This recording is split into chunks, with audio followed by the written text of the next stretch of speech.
Olá, bem-vindos a mais uma conversa. Hoje, a gente vai explorar um ponto que, nossa, pega muita gente, né? Baseado no material do Carlos Neri. Com certeza. Aquela dificuldade clássica. Por que é tão complicado fazer um interessado, tal do lead, virar cliente de verdade? Parece que sempre falta alguma coisinha ali no processo de vendas. É uma dor bem real.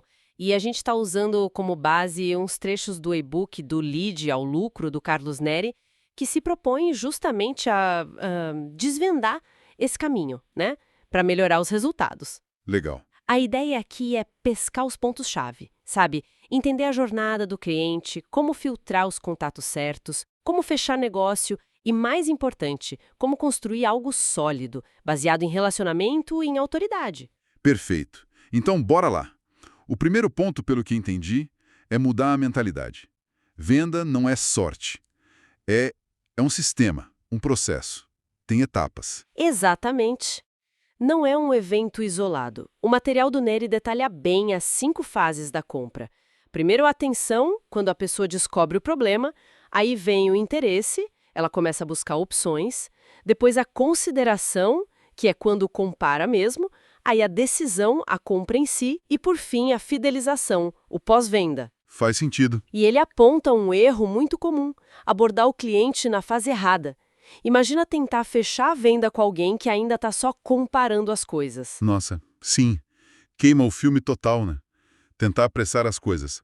Raramente funciona. Não funciona. Afasta a pessoa. E então como é que a gente saca em que pé o cliente está?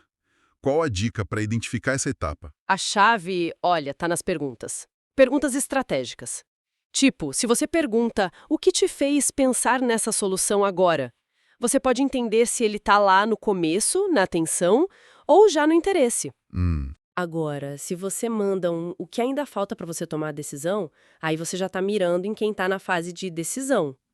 Tá entendendo? uhum, É quase um diagnóstico mesmo. entendi. Tipo um termômetro. Beleza. Então primeiro entender onde o cliente está. Depois, garantir que a gente está investindo tempo nas pessoas certas, né? Aí entra a tal qualificação de leads. Isso, separar o joio do trigo.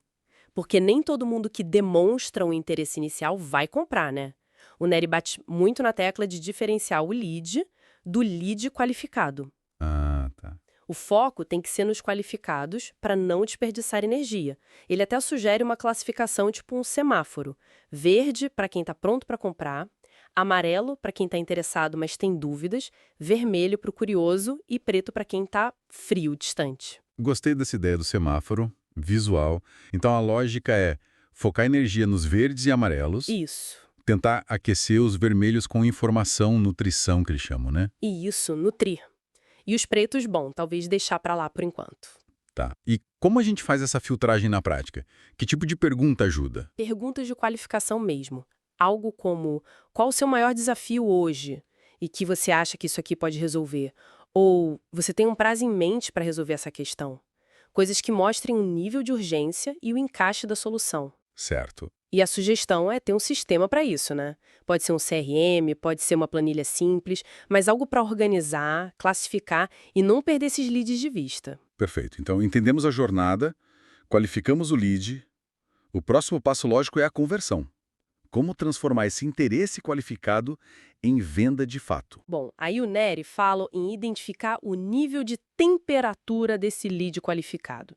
Se ele está quente, tipo pronto para comprar, morno, que está quase lá, mas tem umas dúvidas, ou frio, que ainda está mais para curioso. Quente, morno, frio.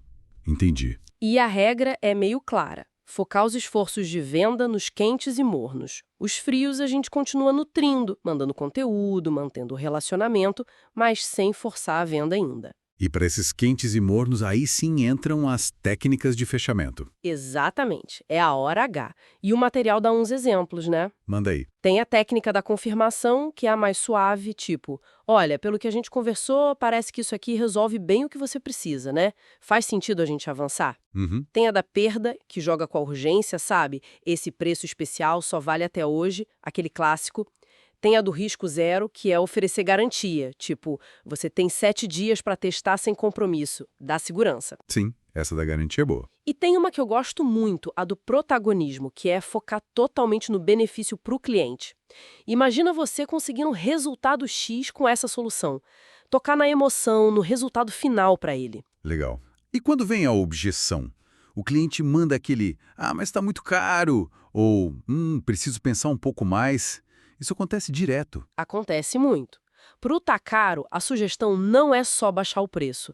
É responder com algo tipo, entendo, mas caro comparado a quê exatamente? Ou então reforçar o valor, o retorno que aquilo vai trazer. Mudar a perspectiva de custo para investimento. Boa. E para o preciso pensar? Em vez de só aceitar e deixar para lá, a ideia é investigar um pouco mais. Perguntar. Claro, é importante pensar, mas tem algum ponto específico que ainda não ficou claro ou que te gera alguma dúvida? Tentar entender o que está pegando de verdade, sabe? Faz todo sentido. Descobrir a raiz da hesitação. Ok, então, convertemos. Venda feita. Acabou. De jeito nenhum. Aí começa a outra fase importantíssima, a fidelização, manter o cliente. Que muitos esquecem, né? Exato. E é um erro, porque manter um cliente é muito, mas muito mais barato do que conseguir um novo.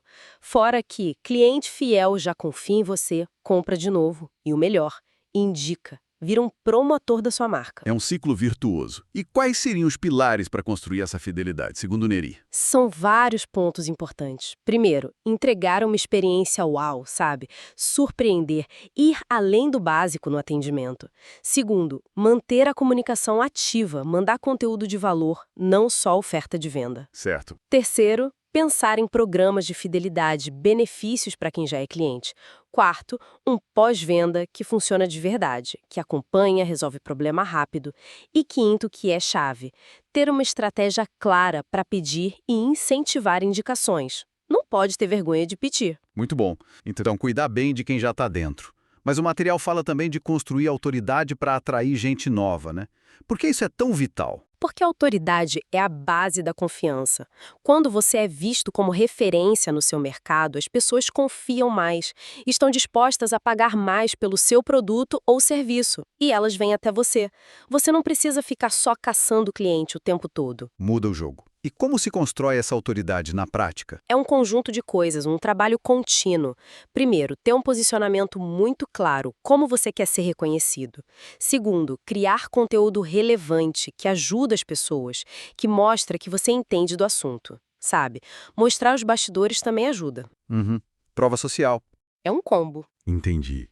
Então, para a gente fechar o raciocínio aqui, o sucesso em vendas, olhando por essa lente do Neri, é menos sobre sorte ou talento nato e mais sobre dominar um processo, né? Totalmente. Desde entender a cabeça do cliente, qualificar quem realmente interessa, usar as técnicas certas para converter e lidar com objeções até. É.